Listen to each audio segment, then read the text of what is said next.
Hello and welcome to this online Guardian Live event in partnership with the Guardian Foundation. I'm Gary Young, Professor of Sociology at the University of Manchester and former Editor-at-Large of The Guardian. I'm also on the board of the Guardian Foundation, an independent charity that aims to increase access to the media for unrepresented voices.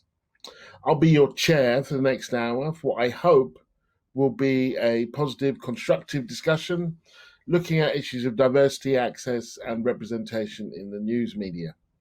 But a little bit of housekeeping before we get properly started. Some of you sent questions in advance. Thanks a lot for that. But if you'd like to put a question or comment forward at any point on the basis of what you hear, just click the Q&A tab in the window to the left of your screen, and we'll try to get through as many as we can. If you're watching on a tablet or mobile, you'll find the Q&A function in the menu.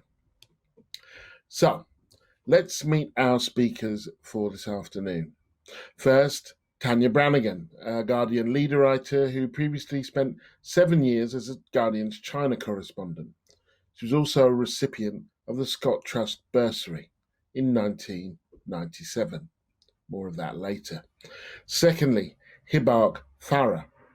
Hibach is a current Scott Trust bursary recipient and has finished her MA in Interactive Journalism at City University. She'll be starting a placement at The Guardian later this month. And finally, Hannah Ajala, broadcast journalist and founder of We Are Black Journos. Welcome, and thank you so much for joining us. Now, it's been quite a year since last June, and in that year, I've personally been invited to no end of forums discussing what diversity is for, why it's good, and why we need it, as have, I'm sure, many of the other panelists who are here today. But since racism and exclusion weren't invented last June, these are issues that we on the panel are kind of overly familiar with, even at times exhausted by in one way or another. But this panel, I hope, will be a little bit different. Over the next hour, we want to talk about what we think actually works and what doesn't, and how we might move from here to a better place. I want to start the ball rolling by asking Tanya and Hannah to tell me one thing that they've seen that they think works. And I'll kick it off with some self-interest as a member of the Guardian Foundation board by mentioning the Scott Trust bursary. I got a bursary in 1992. It's now administered by the Guardian Foundation, which now takes on 3 aspiring journalists every year to study an MA in journalism. It was slightly differently constructed when I started it in 1992, and you can do your own maths to see quite how old I am as a result of that. But the benefit of this was that it was a specifically targeted effort to shift the dial, and people felt quite uneasy about it. Certainly where I studied at City, some of the lecturers felt quite uneasy about it. Whenever there's an effort to increase the participation of Black journalists, there's always a question about standards, as though the standard of journalism is so high, couldn't do with more in different people. There was a squeamishness about it, certainly back then, and they pushed on. Tanya Brannigan is not even the only leader writer to have come through that scheme, and many other very competent journalists have too. And I think I'm pretty kind of confident in saying that if I hadn't got that bursary, I probably wouldn't have been a journalist. I'd have done something else. When I was asked, what will you do if you don't get this? I said, well, I'll do something else. And, I said, I can always write something and put it in an envelope and send it. That's how old I am. But, and so I've seen enough of the recipients of this bursary, and I've seen what they can and have done to think that this was a concrete and very useful way of one thing that was done that has made a significant contribution. Tanya, tell me your favorite.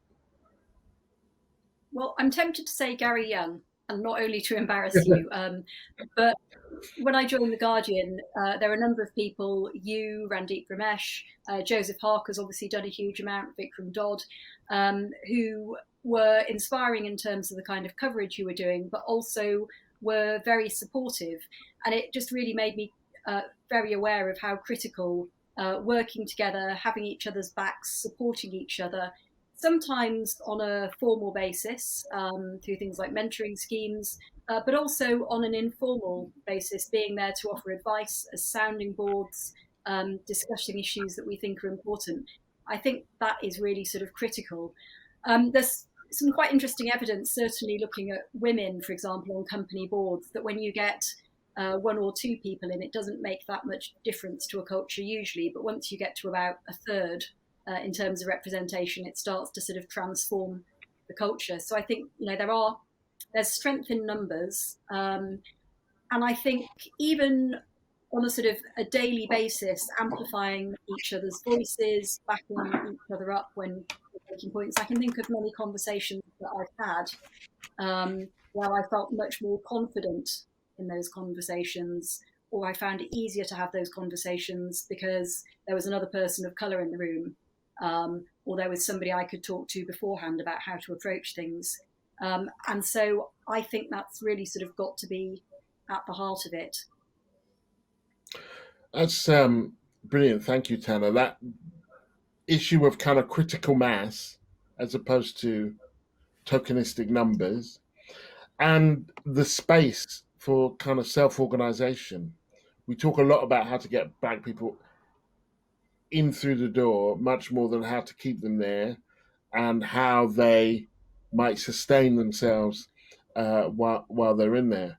Hannah, what's a thing that you've seen that you really think works?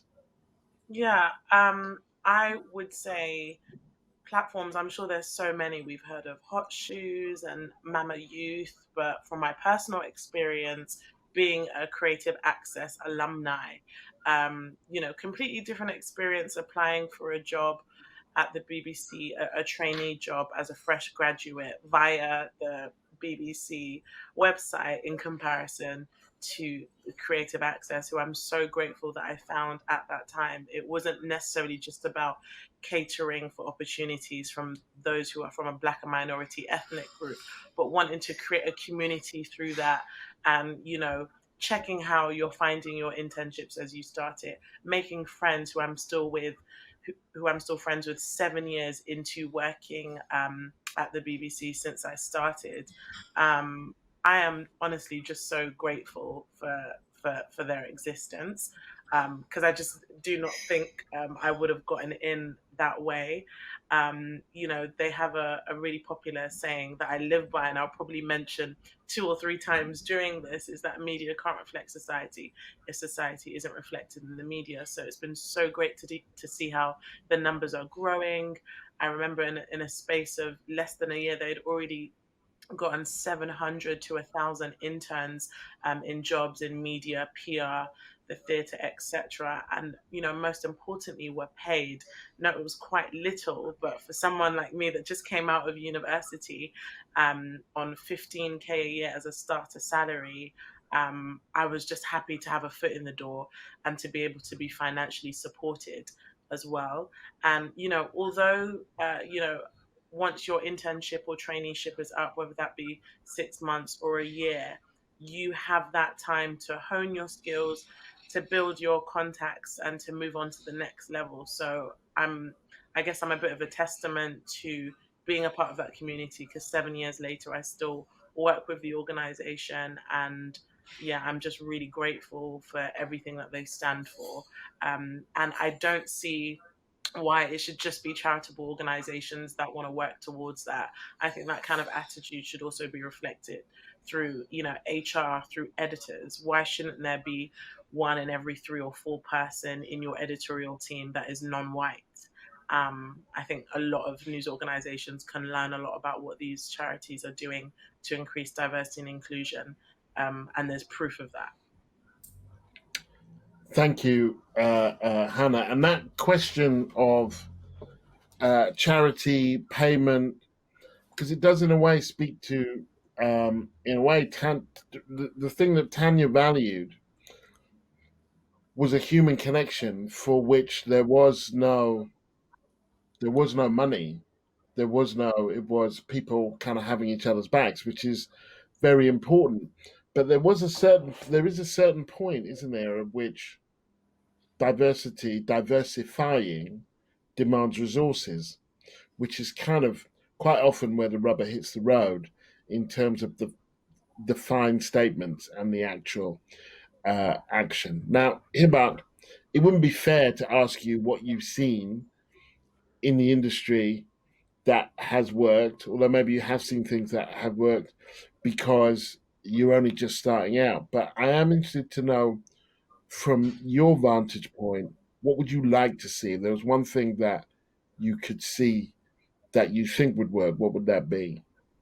Yeah, so I think I'm just sort of thinking about before university level outreach programs for like 16 to 18-year-olds. I think I would really love to see more internships and placements for students when they're in sixth form and college, like maybe during Easter or Christmas or the summer break, because I think we underestimate how many people know they want to do journalism like early on, and I think, or sorry, later on. And so I feel like having access to the world like when you're 16, 18, and probably really confused about what you want to do with the rest of your life, I think that could probably have a really big impact.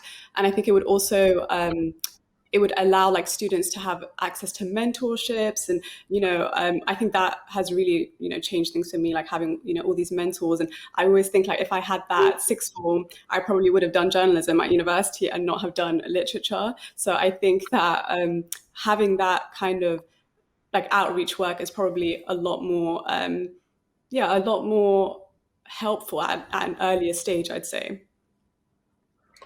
Thank you.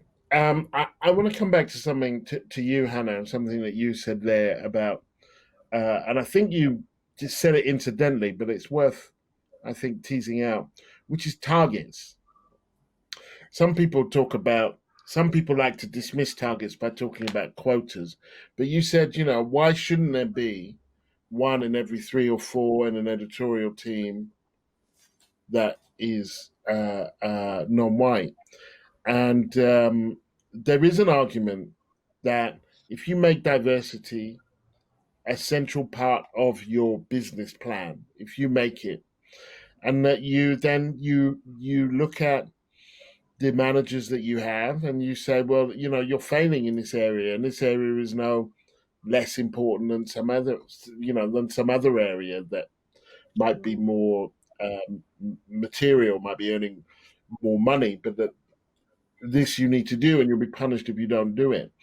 I mean, do you think that is that having targets for hiring? But then I do want to come on to the question that really Tanya raised of retention. Do you think that would have an impact?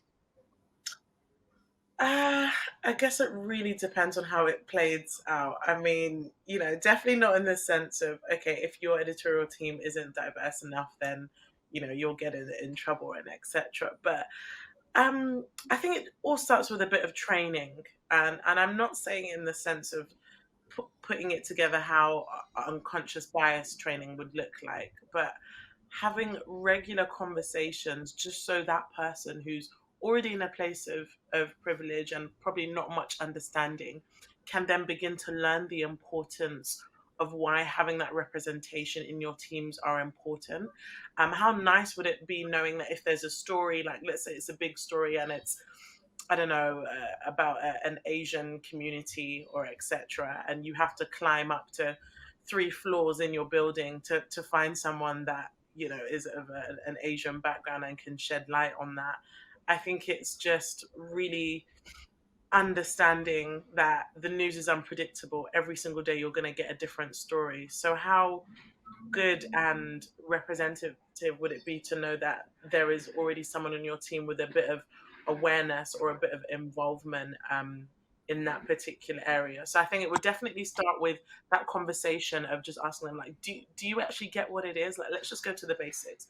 Why do you think diversity is important on a team like yours? What stories have you looked at where you thought, oh damn, it would have been great if we could have had someone that could have gone out done this, or if there was someone that was representative of this group or community of people that we want to talk to, and then we could start to look into certain targets of how to make that happen, how to increase that visibility, because I can understand every team is different. The 6 o'clock news would work different to the digital news, to politics, and etc. So I think it's understanding the dynamics of that team, and through those conversations, that's when the targets can come out, and then also making it time sensitive. But I want to throw this out to everyone, including back to you, if you want to take it. What would be so wrong about their saying you're going to get in trouble if you don't do this? That kind of my experience. When I was in the US, there were several iterations of Guardian US before it became what it is. Every time some new person came out, they would say to me, "Do you know any black people?" Like it was my job to know black people, which is not my job to know black people. It's not my job. I wasn't hiring. I wasn't, but I would very, willingly give them a set of names that were never called.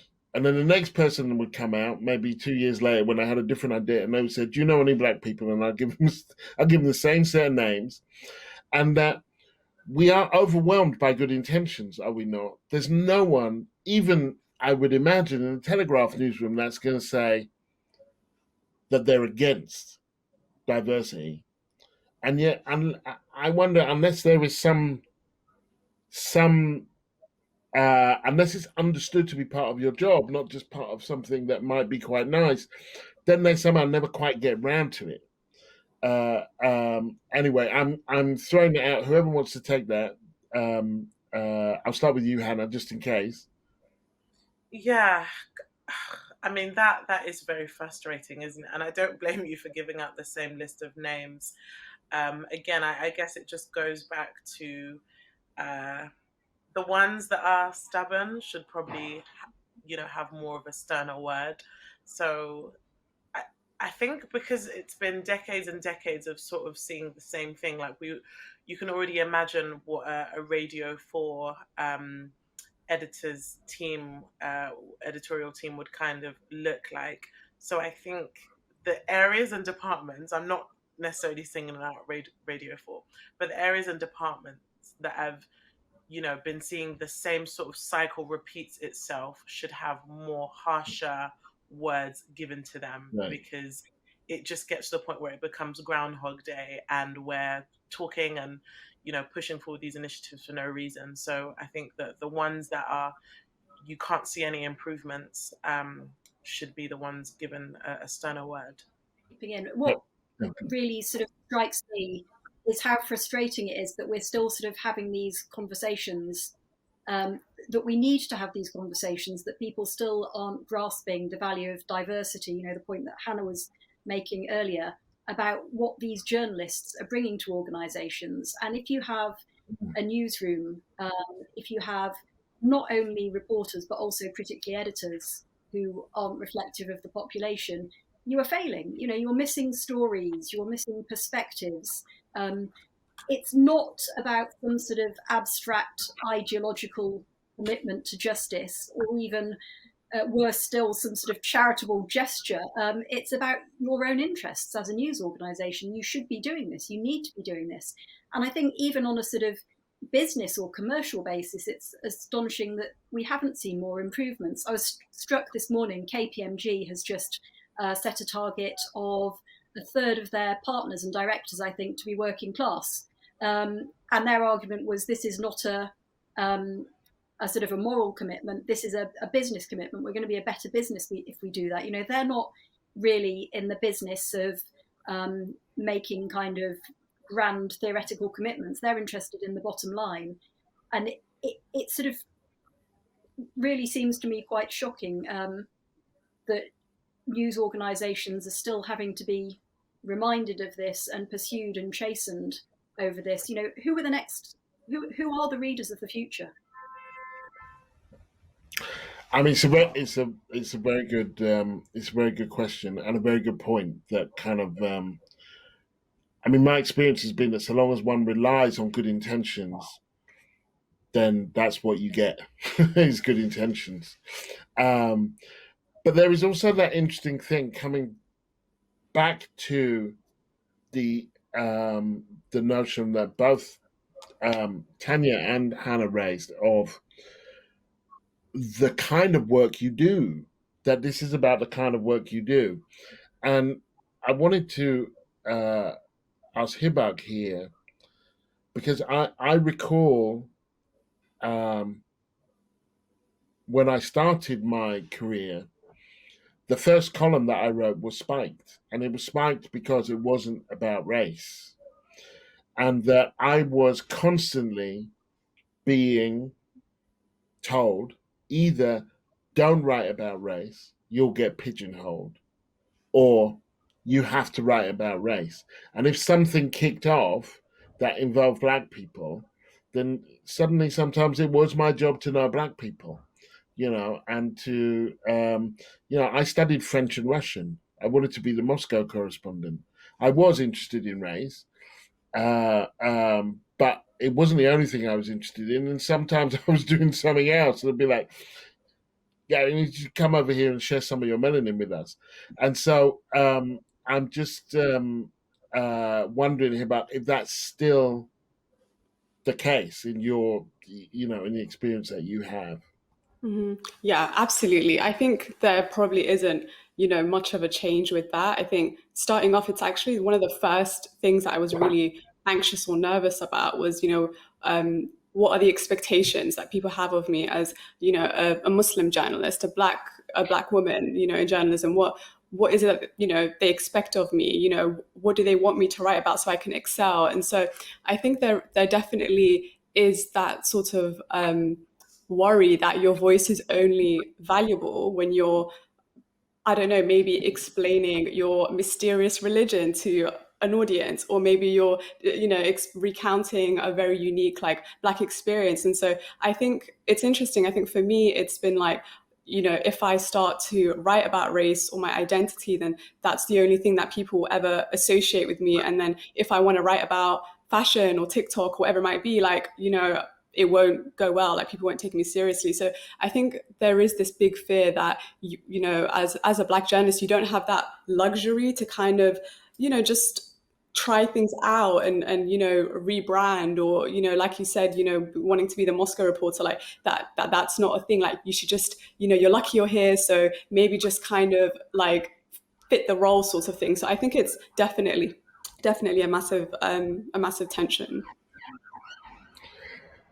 I mean, I don't know, Tanya or Hannah, if either of you have experienced that, but if you have, I'm wondering what you think is what we should do about it. I mean, one of the things that I advocated ever since I went to the Washington Post as a Stern Fellow, and I saw that they had a race correspondent. They had someone who dealt with race. And I thought that's a good idea. Race is a legitimate subject that is discussed a lot. Have someone with expertise treat it like a specialism. Then you don't have to go and sort of draw like a vampire on the melanin of all the other people in the office and say, show me your black friends. And I would advocate this like a bore at every possible moment in The Guardian for about 20 years. And then within about a year of me leaving, Black Lives Matter happened, and they decided to, out of spite, I reckon, now that I'd left, they decided to have a correspondent, or it was a shared job actually, people who would concentrate on race as an issue. But I'm wondering if there are other ways in which we might deal with that kind of narrow. I think there's a narrow understanding of what black journalists might do. Hannah. Oh, that's it's a loaded one, isn't it? Just to be clear, Gary, do you mean how many editors would often look at, if they do have a black journalist in their team, would just push all the race stories to them and not really give them the area to grow in other interests or areas of fashion? Is that where we're going with it? It's the kind of that black journalists are kind of are understood through such a narrow racial lens that they're not understood to want to write about the things that they're passionate about, but that they have to have a response to race. It's like the accusation against Jews. Well, what's your position on Israel? That Jews must have a position on Israel. That black people must have a position on race. They must have a relationship to race, which of course they do in their lives.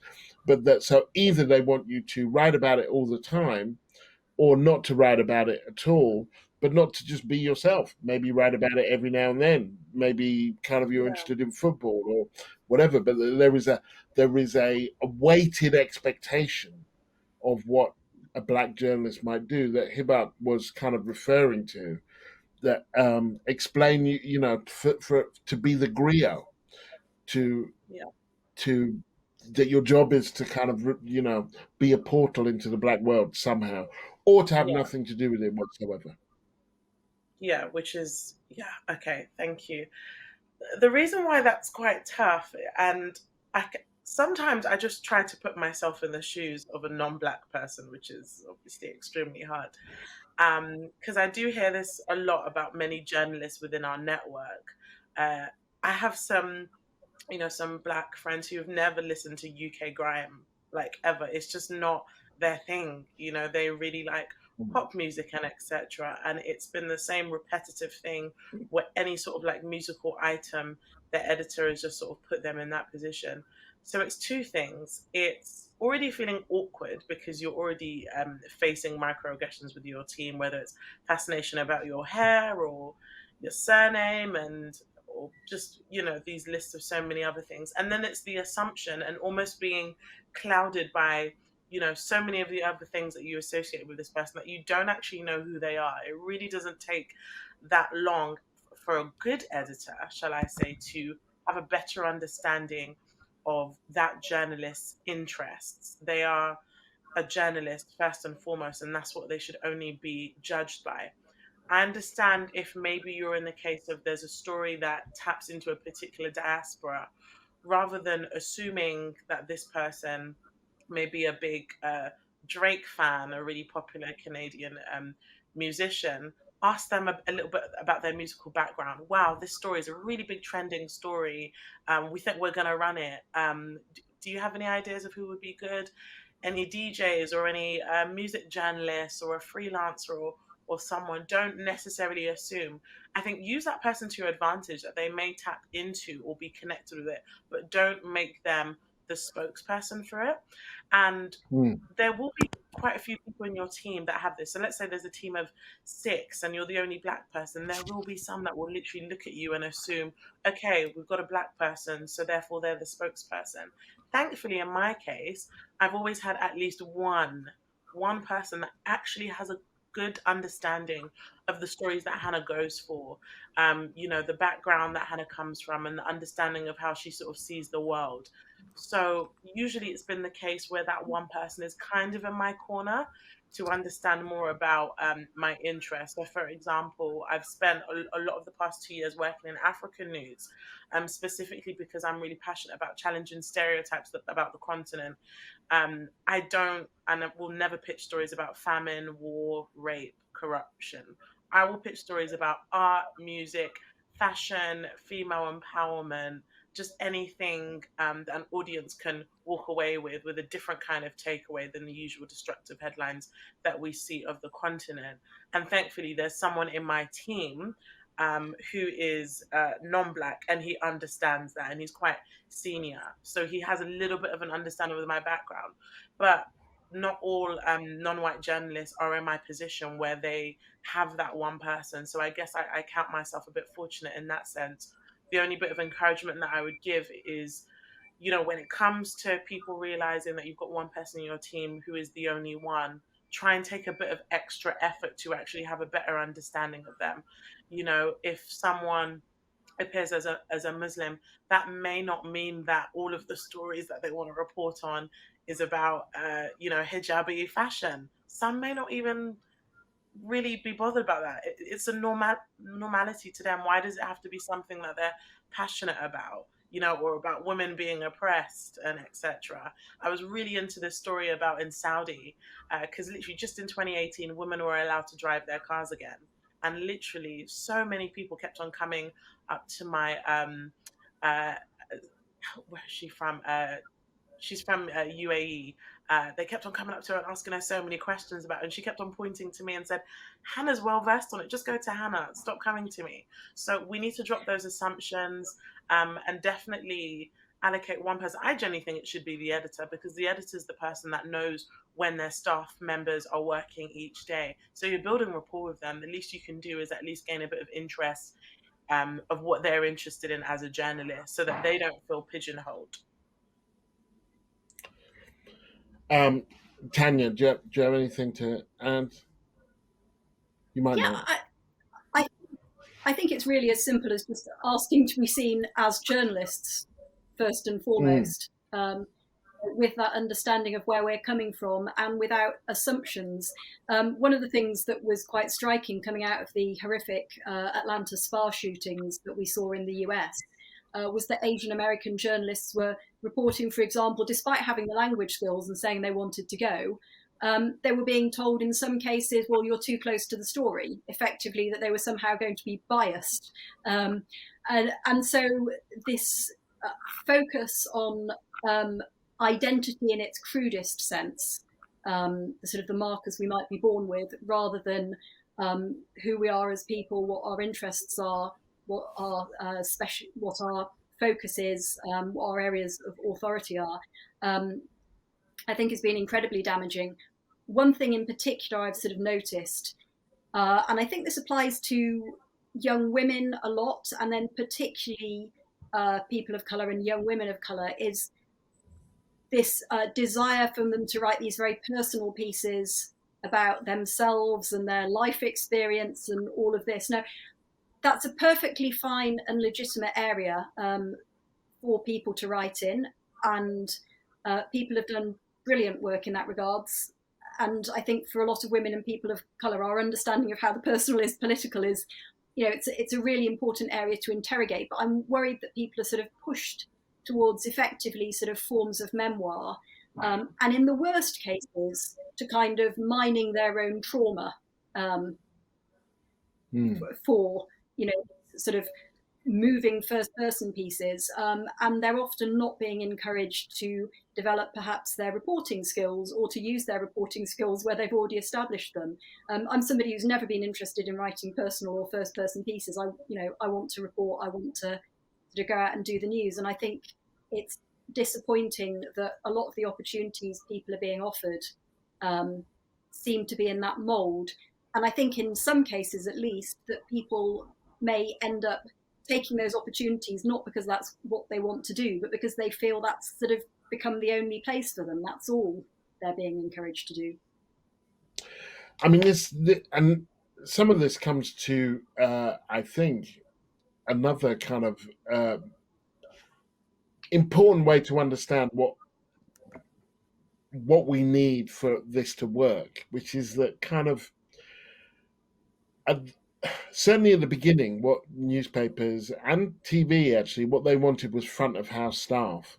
That it was no point in being diverse if people couldn't see you, which is why you had so many Black people reading the news or being or on television at the BBC on their flagship news programs, but so few on the Today program, because they thought, well, if you can't see them, then it doesn't matter, which is bonkers.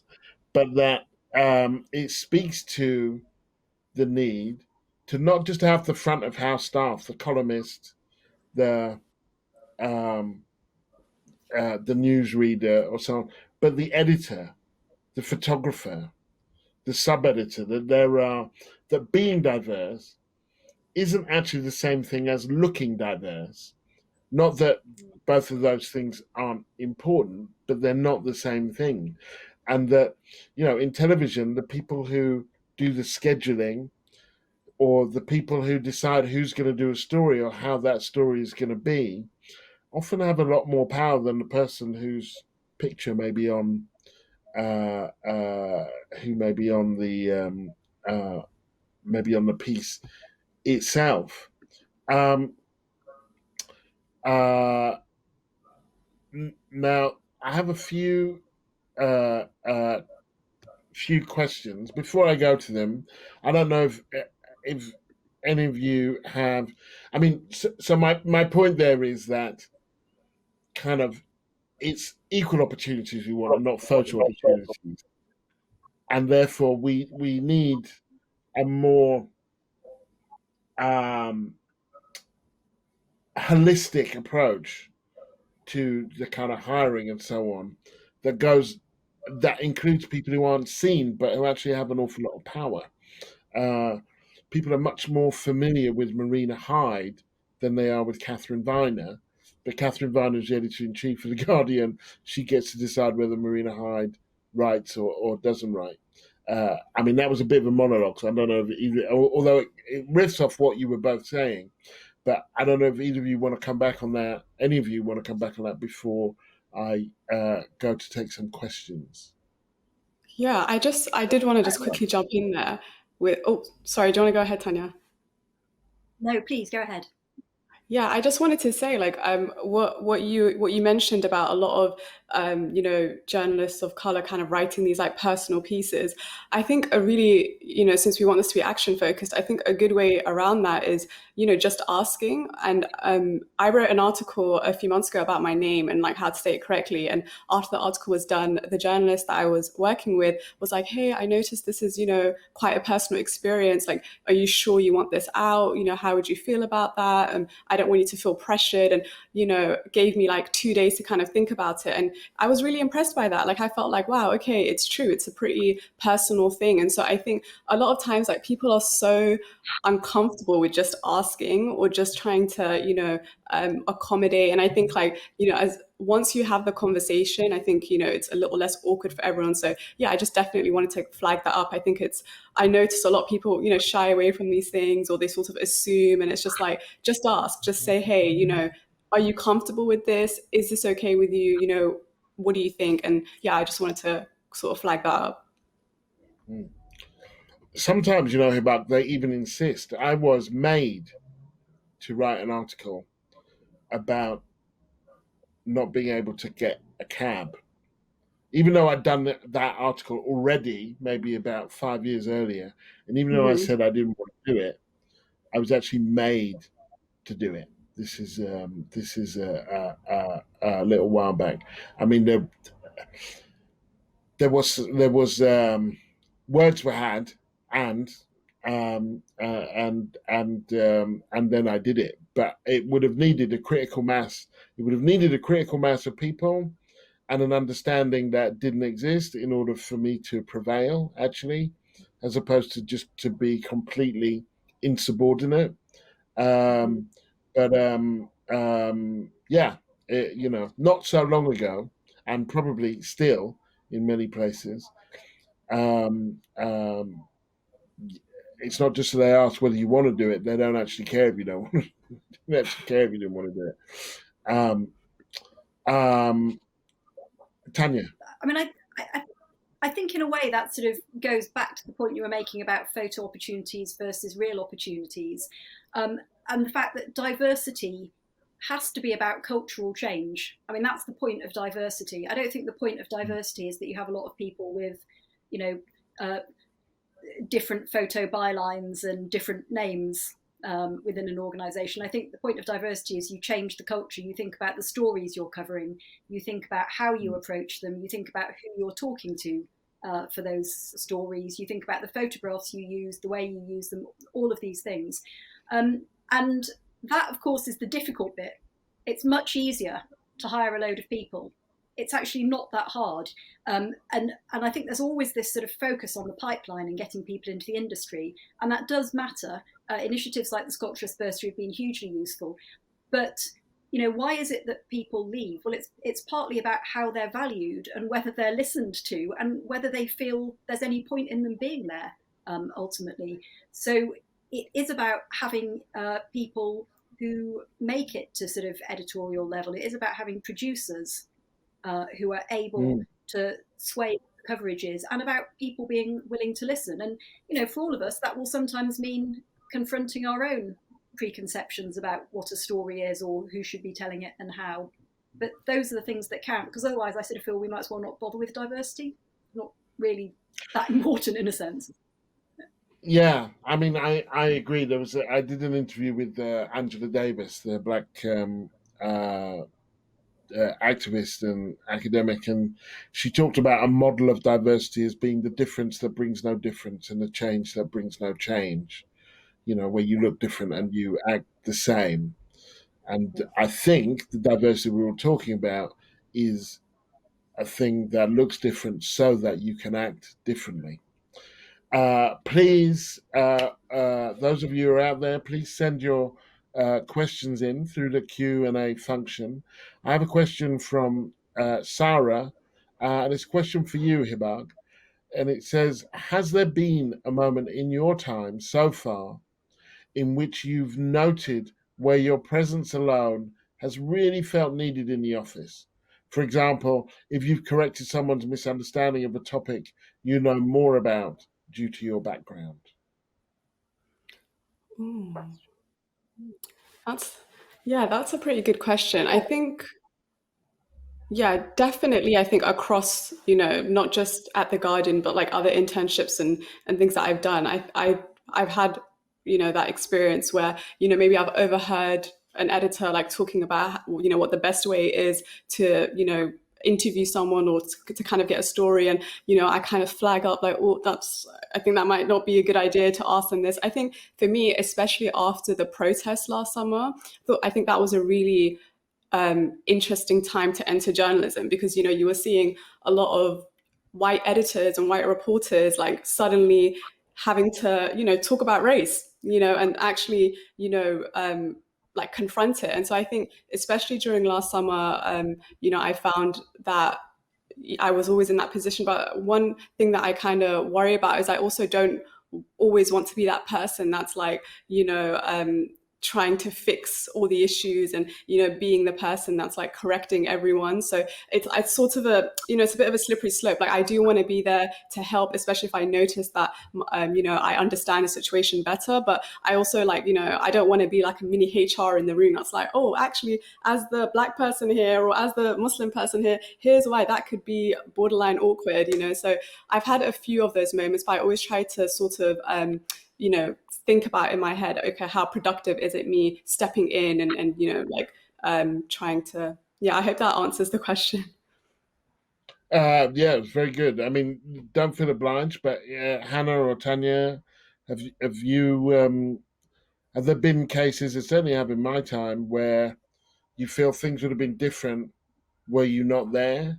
Not, we would hope that would be the case generally, but in terms of, because of the things you bring that other people in the room don't have?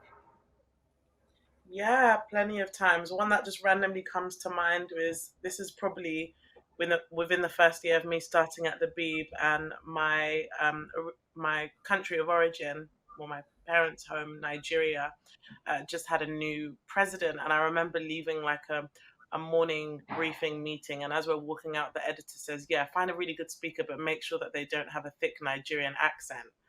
And I wasn't going to say anything. I just remember thinking, huh? But luckily enough, he pulled me for a chat, just like a general chit chat. And then I did say to him, what did you mean by that question? And his face went so red. And he said, oh, I hope you don't think I'm racist. And I said, I wouldn't say racist. I would just say a bit ill-informed. Because if you want to hear from a speaker from Nigeria, the chances are is that they will have an accent. But why should that matter if you're really trying to, get a really good interview out of the story? I know that this program isn't used to hearing people from the continent, but newsflash, because apparently it is, you will hear people with an accent, and that's the last thing that you should judge them by.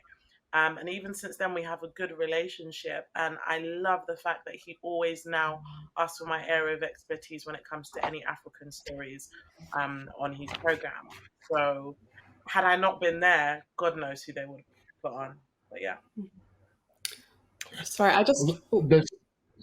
Hibach, please. Yeah, sorry. I was just going to also add, I think one other thing that I feel like definitely makes a difference is when I'm able to like use my own like network of people for a story. I think sometimes, like I remember when I was younger and I'd read through, even The Guardian, and, maybe they've done like some kind of story where they've like interviewed a bunch of business owners or whatever, and they all seem to be white. And I feel like for me, when I had that opportunity to go out and interview people, the first kind of people that I'm thinking of happen to always be from a diverse background. And I think that's one thing that I feel like has definitely made a difference, where I'm thinking, okay, well, is anybody going to reach out to this independent Somali business, or is anybody going to reach out to whoever? And so I think that's one time where I think I've definitely like felt a difference with my presence.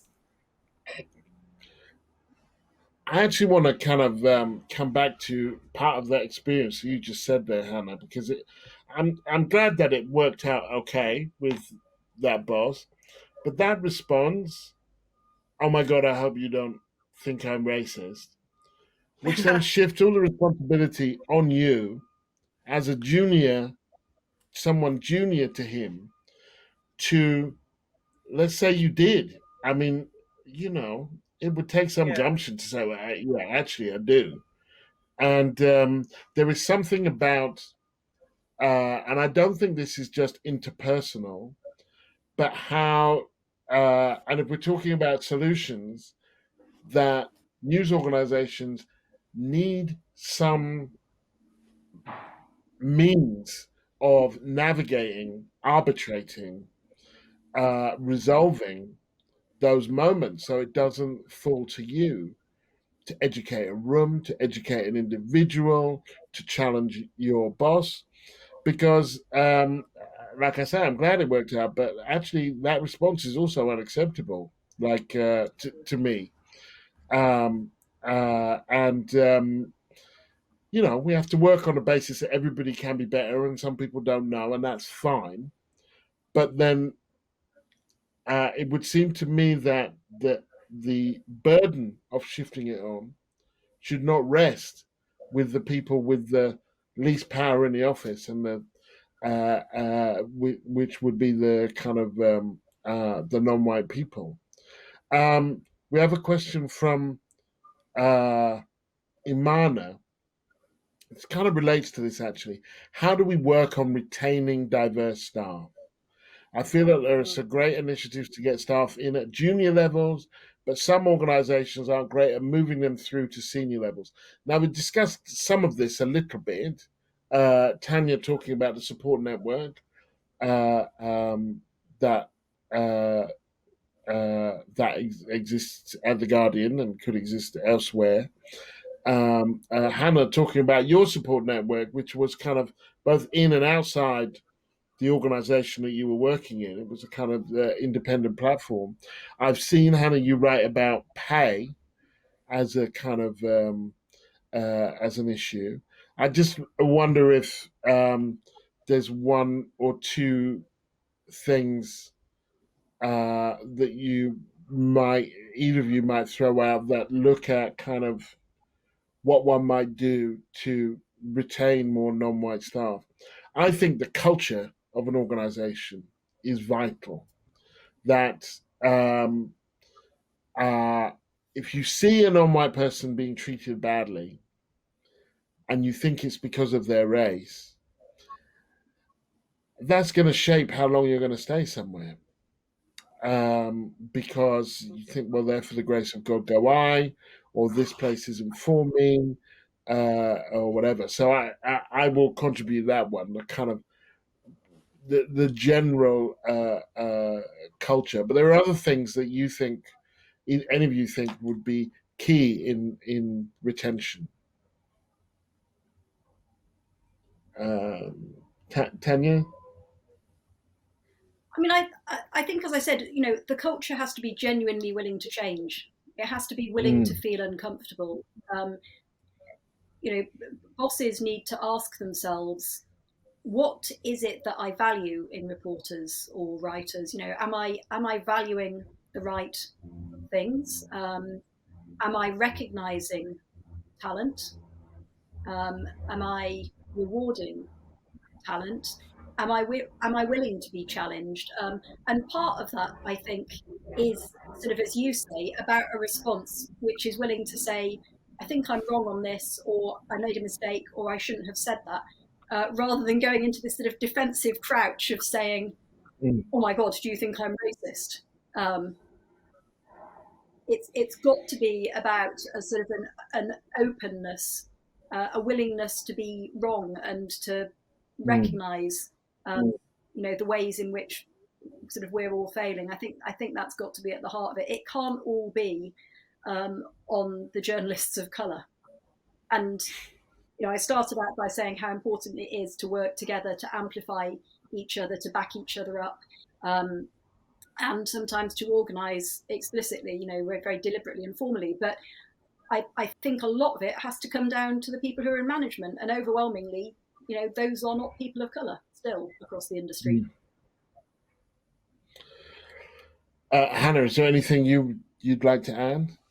There may not be. So many things come to mind, especially when you mentioned pay, Gary. I remember when a couple of years ago, the list of the BBC's highest paid presenters came out, and everyone was just shocked with all of these zeros that we were seeing in their paychecks. And then later on came a discussion about the shock that in that list, I think it was up to maybe 40 or 50 presenters or people at the Beeb. There were probably just one Black editor at BBC, two at the time. I don't think she's currently doing her role.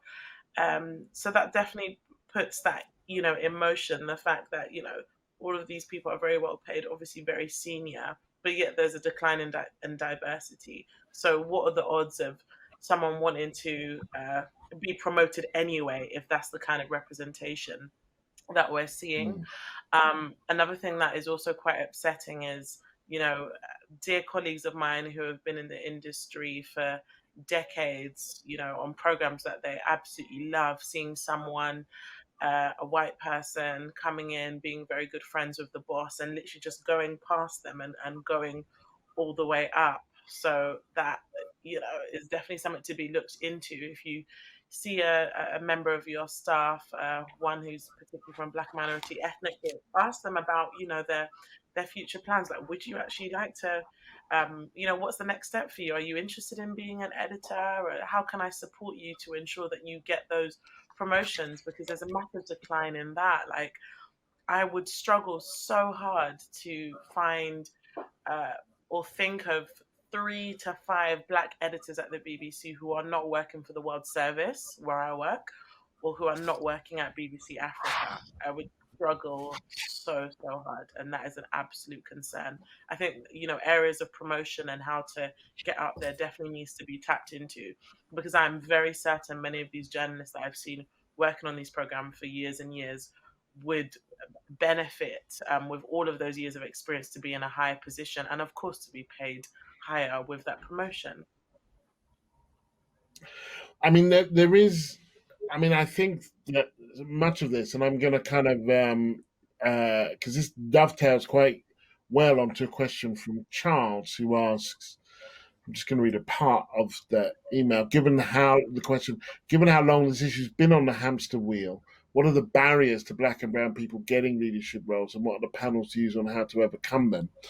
And that, I mean, I've seen this time and again, because the reason people stay will be if they see a future, and if they like the future that they see, which is sometimes about promotion, but it's sometimes not necessarily about a different position or a different pay, but just a kind of work. But there is something, and this is kind of often what makes it tricky, deeply cultural about how this stuff works. Somebody's face doesn't fit. I've heard that. I don't see them claim that the face doesn't fit, but well, he's a bit weird or a bit edgy or a bit kind of awkward. Class plays a huge role, and because Black people would tend to be more working class, just the confidence, the class confidence to walk into a room and say, I should get that job. I deserve that job.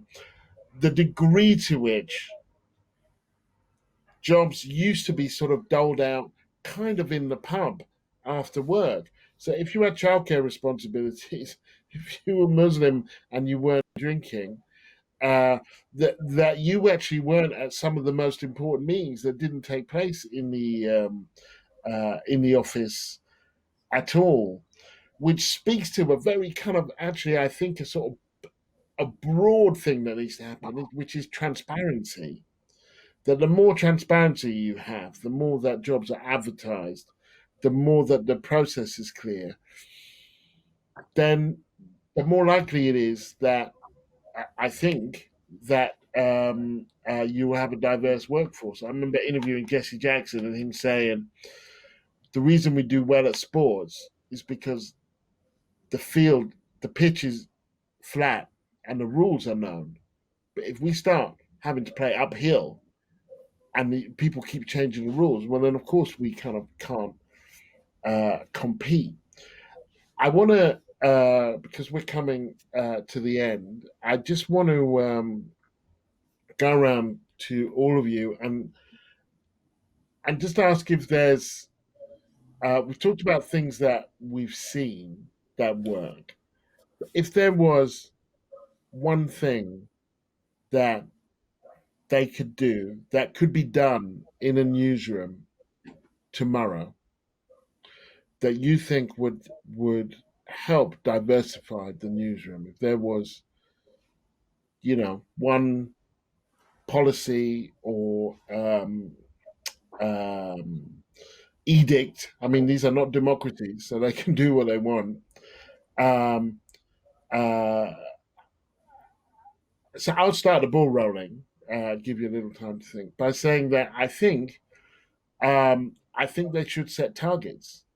I think they should set targets at every level with a date, and that there should be a consequence for not meeting those targets. That by 2000 and whatever, depending on the kind of metabolism of your organization, we want this percentage of people at each level to be such and such. So to have some vision of what the diverse organization that they want would look like. Um, um, so, Tanya, I'll ask you first. I think the point you made about transparency is sort of absolutely critical. And there's this weird sort of mystical aura around journalism. It's, there are codes in every industry that you have to learn and that affect you get promoted and so forth. But it's particularly the case in journalism that there's this kind of glamorous haze around it, as if somehow we're incapable of advertising all the jobs that come up with clear criteria for filling them, or we're incapable of having very structured, pay grades with clear explanations of who gets what. Other industries manage it, we can do it too. And I think maybe just continuing to hammer home the point, other industries manage this. It's not magic, it's not rocket science, it's something that actually could be done quite simply and I think would make a big difference. Brilliant. Hannah, are you settled? Yes, very sorry. I got an alert. My laptop was don't apologize. Very discreet there I was.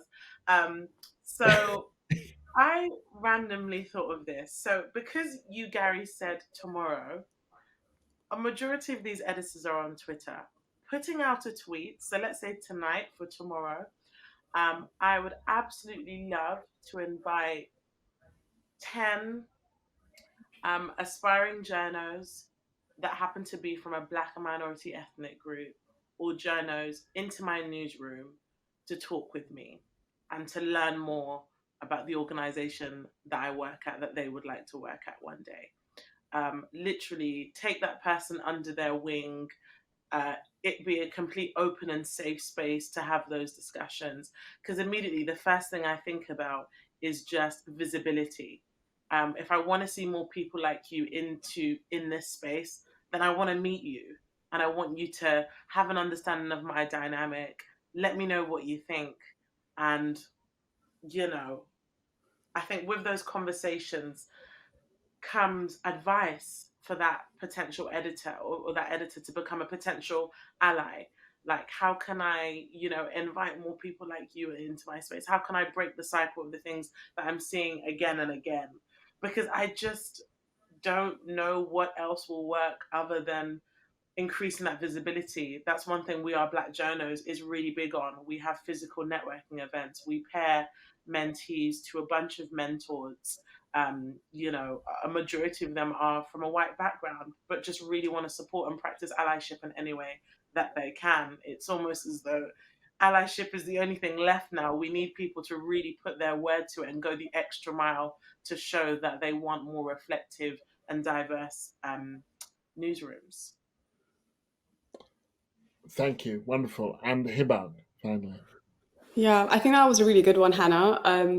So if I could wave my magic wand and do this tonight, I don't know how practical it would be, but I would love to see if, like, in every senior team, that there'd be a significant amount of journalists of color, or Black reporters, Asian reporters on each team, because I think that for me as an intern, like when I came into the Guardian as an intern a few years ago, that was the first thing I noticed. Like, okay, who are the people in charge? Who are the people making decisions, and why are they all white? So I think that if I could, that's what I would want to. That's what I would love to see in the really kind of senior positions, having Black journalists there, having Asian journalists there, having people from minority backgrounds up there. So look, thank you very much. We've come to the end of the of the panel, and we've been through some stuff that we need a critical mass, transparency, self-organization within organizations in the space of Black journalists to kind of meet and support the right to write about or record whatever you want to do, an ability to see your future within an organization, and the capacity to kind of build community, allyship, maybe targets. These are some of the solutions that we have discussed and batted around. I think with the view that we all agree that we don't just want to look different. That diversity isn't about display. It's about actually acting different, having a different culture. And if you have a different culture and you act different, then you'll produce something different, and you'll have a different future. And with that, I want to thank Tanya Brannigan, leader writer of The Guardian, Hibach Farah, Scott Trust bursary recipient, and Hannah Ajala, journalist and founder of We Are Black Journalists. We Are Black Journals. Sorry about that. I'm an old man. Put my teeth in. My name is Gary Young. I'm a professor of sociology at the University of Manchester and former editor-at-large of The Guardian. Thank you so much for joining us.